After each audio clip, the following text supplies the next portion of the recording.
Hello students, हमने chapter number 14 how the globe and maps helps us complete किया था। 14.4 important features of maps तक। अब हम आगे पढ़ेंगे स्केल। तो मैं आपको यहाँ से लेकर यहाँ तक का मीनिंग बताती हूँ। इंग्लिश आप खुद पढ़ें और मैं हिंदी में इसका मीनिंग बता दूँगी।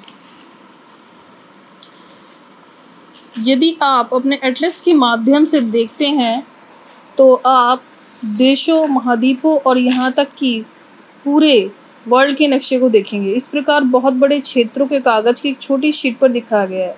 यानी कि एटलस में क्या है, छोटी सी शीट पर ही पूरे दुनिया का नक्शा दिखाया गया है। क्या आप जानते हैं कि कैसे किया जाता है? ये किया जाता है उस कागज़ पर एक छोटी दूरी बनाकर, जैसे ज़मीन पर एक बड़ी दूरी का प्रतिनिधित्व, जो कि एक बड़ी दूरी का प्रतिनिधित्व करता है। यह तय है कि एक कण कागज़ पर लंबाई ज़मीन पर विशेष दूरी दिखाएगा। मान लीजिए अब इतनी सी लाइन बनाई गई है तो वो ये मान के बनाई जाती है कि लाइन इतनी नहीं है, बहुत बड़ी लाइन है, मतलब इसकी दूरी बहुत दूर है। उदाहरण के लिए आइए हम दो स्थानों पर विचार करें। 100 किमी अलग है। अगर हम कहते हैं कि मानचित्र पर 1 सेमी ज़मीन पर 50 किमी की दूरी पर है, तो ये दो स्थान हैं सेमी मैप पर अलग अलग, एक 50 किमी और एक 100 किमी।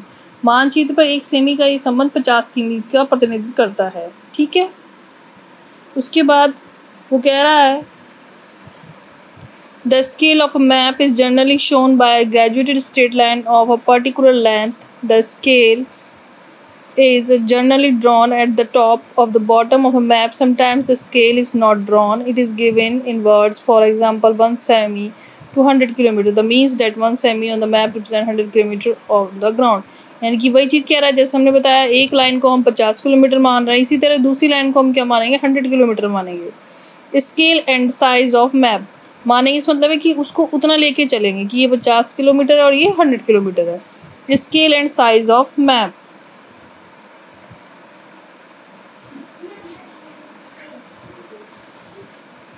The size of map depends on the scale of you choose. ये साइज मैप का डिपेंड करता है जो आप चूज करते हो, जिसका आप चयन करते हो। You will understand this better by studying figure. Suppose 1 centimetre on the map show 1 kilometer on the ground. Then two places A and B which are 6 kilometer apart on the ground will be shown 6 centimeter apart on the map as on the upper line in figure.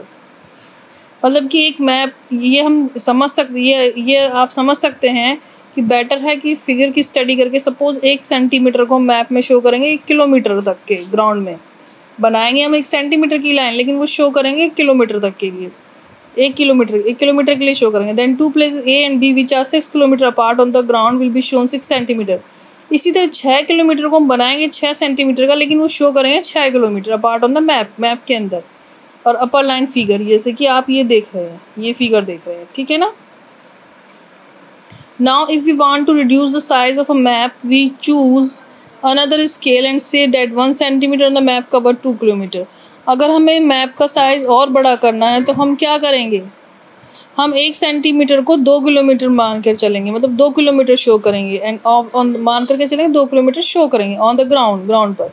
Now only 3 centimetre on the map will show 6 kilometre on the ground. अब ground में 3 centimetre कितना हो गया, 6 kilometre हो गया। Has the distance between A and be on the map will now become 3 centimetre. मतलब कि अब डिस्टेंस ए से लेकर बी तक का कितना हो गया, 3 सेंटीमीटर का हो गया, लेकिन वो एक्चुअल में है कितना, 6 kilometre. This is shown by the second line in a figure. We say that the first scale in the larger than the second. ये देखिए, फर्स्ट से ये लार्जर है, ये छोटा, और ये 6 किलोमीटर मान, ये भी 6 किलोमीटर और ये भी 6 किलोमीटर है। ये डिफरेंसेस ऑफ, ये डिफरेंट स्केल्स हैं, ठीक है। स्केच के बारे में आपको मैं यहाँ से लेकर यहाँ तक की हिंदी बताती हूँ। आप जानते हैं कि एक मानचित्र किसी भी क्षेत्र की विशेषता को दर्शाता है एक पैमाने पर, लेकिन कभी कभी हमें एक क्षेत्र से किसी न किसी ड्राइंग की आवश्यकता होती है। या कोई भी चीज़ बनाने के लिए हमें एक ड्राइंग बनानी पड़ती है ताकि हम उससे समझ सकें कि कोई चीज़ कोई जगह कहाँ पर है। तो जैसे एक विशेष स्थान निश्चित संबंध बताता है, विशेष स्थान का एक संबंध होता है अन्य स्थान से। मान लीजिए विकास सुशील के घर जाना चाहता है लेकिन रास्ता नहीं जानता, तो वो कैसे जाएगा। सुशील दिखाने के लिए एक मोटा सा चित्र बना सकता है। सुशील उसके लिए क्या हेल्प करने के लिए मोटा चित्र बना सकता है, विकास उसके घर पे कैसे पहुंचा, ये उस ड्राइंग के माध्यम से ही पहुंचा, और इस ड्राइंग को ही हम क्या बोलेंगे, स्केच बोलेंगे।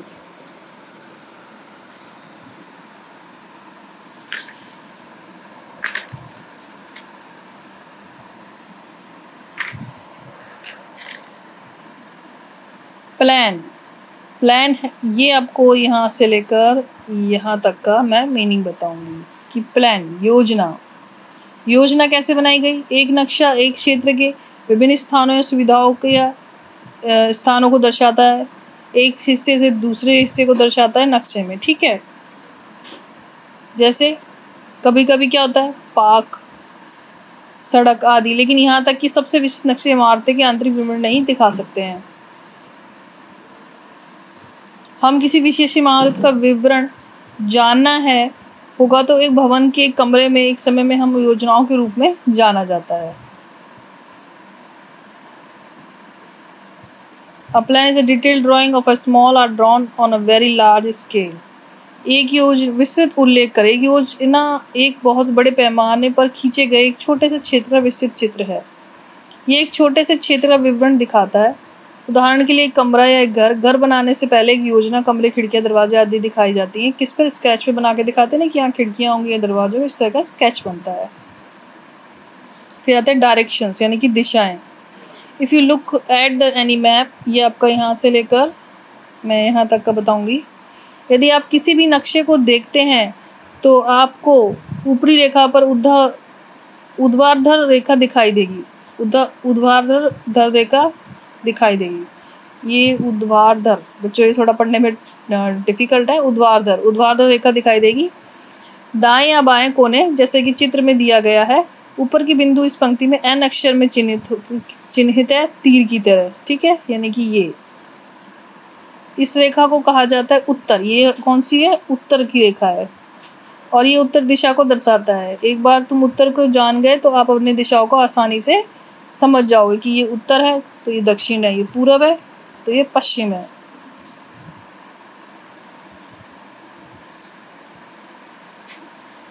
और ये 4 मध्यवर्ती दिशाएं होती हैं जो कि हमारी जगह खोजने में मदद करती हैं।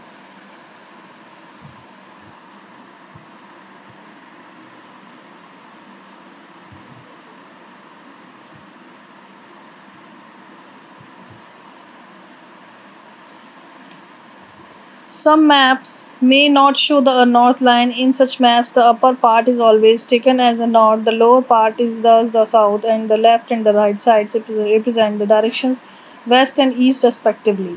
कुछ नक्शे उत्तर रेखा नहीं दिखा सकते हैं। इस तरह के नक्शे ऊपरी भाग को हमेशा की तरह लिया जाता है उत्तर, नीचे राइट से इस प्रकार दक्षिण, और बाएं और दाएं पक्ष पर पश्चिम दिशाओं का प्रतिनिधित्व करते हैं, और क्रमश बचती हैं पूरब। Finding the direction of a place यानी कि एक जगह की दिशा ढूंढना। दो जगह ए और बी को आकृति में दिखाया गया है। आपको ढूंढना होगा ए के संबंध में बी की दिशा उधर खींचे गए और बिंदु ए पर क्षैतिज रेखाएं चित्र में दिखाए अनुसार दिशाओं को इंगित करें। ए और बी एक सीधी रेखा है, जुड़े हैं।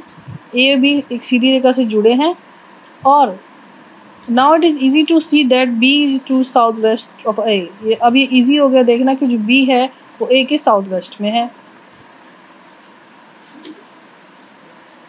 Finding the location of a place.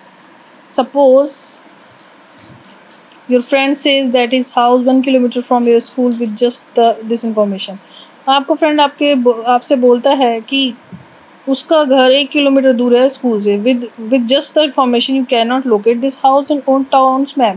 पर आप इस तरह मैप में इस कस्बे में घर नहीं ढूंढ सकते। This is because there would be so many places which 1 kilometre from the school, क्योंकि बहुत सी जगह हैं स्कूल के पास जो 1 किलोमीटर के दायरे में बहुत सारी जगह हैं। Now if he tells you that his house 1 kilometre of the south of the school, अगर वो बताएगा कि उस स्कूल के साउथ से 1 किलोमीटर है, it would be easy to locate his house, तो उसके लिए आसान हो जाएगा उसके घर को ढूंढना। That is because on the map there would be only one place which is 1 kilometre of the south of the school, क्योंकि वो एक ही प्लेस होगा जो साउथ में 1 किलोमीटर की दूरी पर स्कूल से होगा। Similarly, if your friend and just told you that his house is to the south of the school, you would not have located at his house. Thus, to locate a place P with respect to a place Q, we need to know both the direction of P with respect to Q and its distance from Q. Q और P करके वो अगर आपको समझाएगा तो ये और भी आसानी से हो जाएगा, वो और आसानी से ढूंढ सकेगा। कन्वेंशनल सिंबल्स,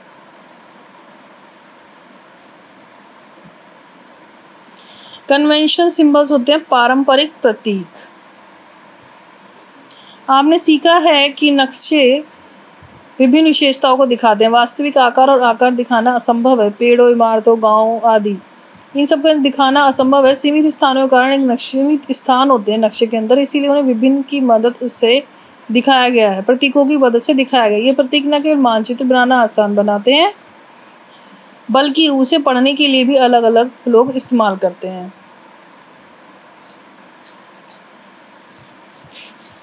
नक्शे खींचने के लिए अलग अलग प्रतीक, एक दूसरे के नक्शे को समझना मुश्किल होगा।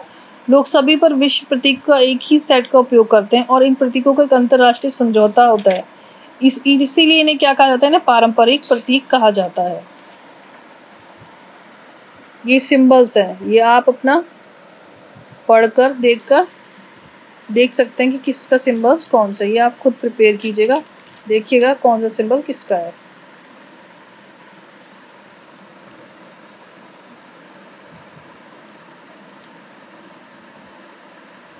A sketch of Rosie's house, यानी कि रोजी के घर का एक स्केच। मैप्स, स्केच और प्लान, मैप्स, प्लान, स्केच एक समान एक जैसे होते हैं। वे वेर इनको दिखाने के लिए तैयार है। कागज़ की शीट पर जमीन पर मौजूद वस्तु और विशेषताएं, प्रत्येक एक अलग तरीके से एक विशिष्ट पर्पस के अनुरूप तैयार किया गया है। नक्शे बड़े क्षेत्रों को कवर करते हैं। इस प्रकार ड्राइंग के लिए उपयोग किए जाने वाला पैमाना, एक नक्शा छोटा सा होता है। ड्राइंग के तौर पर हम नक्शा तैयार करते हैं कुछ इस तरह से, ठीक है ना। ये छोटा सा होता है। इसके अलावा चूंकि ये बड़े क्षेत्रों मानचित्रों को कवर करते हैं, कई विवरण नहीं दिखा सकते, इसलिए बहुत सी चीज़ें क्या होती है, कई चीज़ें नहीं भी दिखा सकते वो, क्योंकि छोटी जगह में उसको कवर करते हैं। दूसरी योजनाएं कवर करते हैं बहुत छोटे क्षेत्र में। योजना बनाने के लिए उपयोग किया जाने वाला पैमाना बहुत बड़ा होता है। योजना बनाने के लिए जो मैप बनता है वो काफ़ी बड़ा होता है। एक नक्शे के पैमाने की तुलना में योजनाओं के बयान का विवरण दिखाती है। एक नक्शा और एक योजना यह है कि एक मानचित्र एक छोटे से बड़े क्षेत्र का निर्माण करते हैं। Last paragraph, the most important way in which a sketch differs from both maps and plans is that it is not drawn to scale. It is usually drawn to show the position of a place or object with respect to some other places or objects. So a sketch usually does not show all the details of the area but only those ones which are necessary. A sketch may cover a very small area or quite a large one. Sketches can be drawn more easily than plans and maps.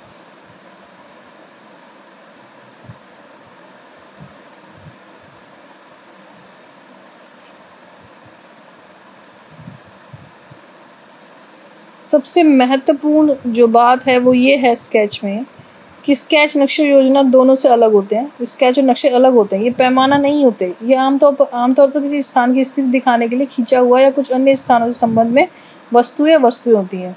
तो एक sketch आमतौर पर क्षेत्र का सब विवरण दिखा देता है, लेकिन केवल जो जरूरी है वही दिखाएगा। एक रेखा चित्र बहुत छोटे क्षेत्र काफ़ी बड़े क्षेत्र कवर कर सकते हैं। एक रेखा चित्र अधिक आसानी से खींचे जा सकते हैं योजना और मानचित्र की तुलना में।